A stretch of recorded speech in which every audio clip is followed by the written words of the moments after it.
Senator Tom Cotton thinks that we should be imprisoning more Americans.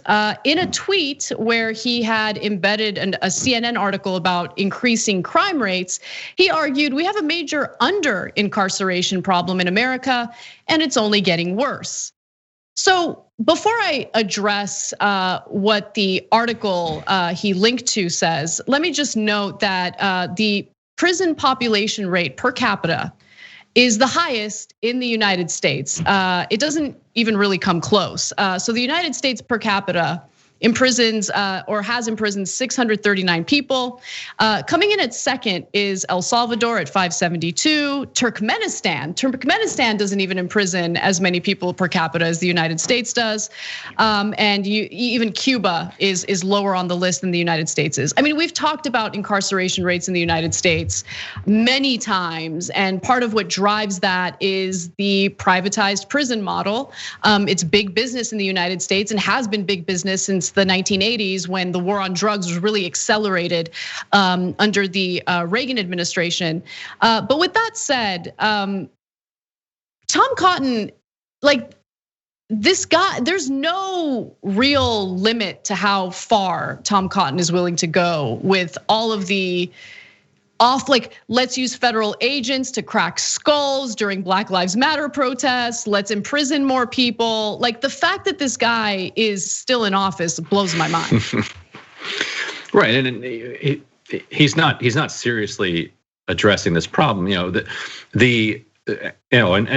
Crime is bad. Crime should be addressed. Like, nobody wants to be a victim of crime, but the right wing has just devolved into nothing more than an operation to just troll liberals.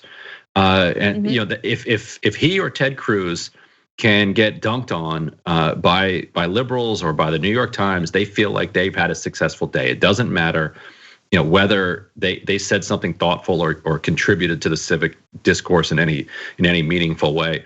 One of the problems that Tom Cotton doesn't talk about here is that there's not an under-incarceration problem, there's an over-incarceration problem. And once you have developed a system of mass incarceration that is so deeply intertwined with the lives of working class people, then it ceases to have the same kind of deterrent effect that it could have at 10% of the prison population. Because nobody who's never gone to prison wants to go to prison. Like, just for 24 hours, you don't want to be in the back of a police car for an hour in handcuffs. Nobody wants that, and so it is a serious deterrent to criminal behavior. But if you you embed it into a working class and poor culture and say that, this is just going to be part of your life. You look the wrong way in the hallway at school and you tick off the wrong person. Well, you're going down and you're doing a weekend. And once you start kind of inculcating that, then the disincentive toward criminal activity is gone. And so so how's doubling the prison population going to do anything about that? There are criminal justice reformers who have thought very seriously and deeply about ways to actually both reduce crime and also reduce the prison population. But Tom Cotton is not one of those people. Exactly. And look, to be fair, there has been an increase in violent crimes. So just to give you a few pieces of that article, they find that major American cities saw a 33% increase in homicides last year as a pandemic swept across the country. Millions of people joined protests against racial injustice and police brutality, and the economy collapsed under the weight of the pandemic, a crime surge that has continued into the first quarter of this year.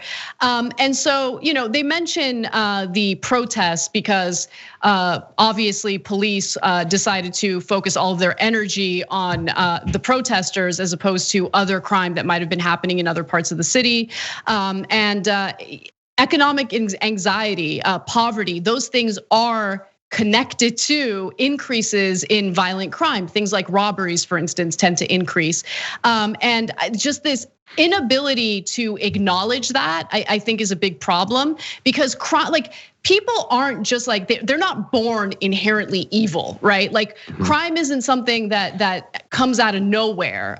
There are stressors, there are very real reasons we see upticks in crime. And rather than addressing that, what we're hearing from lawmakers like Cotton is, we just need to imprison more people. And so it is a big problem. There is an entire like corporate model behind it. There are private prisons that make a lot of money off of criminalizing nonviolent behavior. And so Cotton wants more of that. Cotton wants, these private prisons with boards of investors to essentially decide whether or not your nonviolent behavior is worth putting you in prison for. And it's absolutely disgusting. We need to focus on the real causes of crime, and Cotton is not the right person to go to for that. And just real quick clarification, when I shared the incarceration numbers, per capita means per 100,000 individuals. So if we can just quickly put that graphic up again, because I want to make sure everyone knows exactly what I'm talking about. In the United States, we imprison 639 people per 100,000. And then you can see how we compare to the next 5 countries. So we're certainly number 1 in that regard. We remain number 1, and the idea of just imprisoning more people is absolutely ridiculous. Thanks for watching The Young Turks, really appreciate it. Another way to show support is through YouTube memberships. You'll get to interact with us more. There's live chat emojis, badges. You've got emojis of me, Anna, John, JR. So those are super fun. But you also get playback of our exclusive member-only shows and specials right after they air. So all of that, all you gotta do is click that join button right underneath the video. Thank you.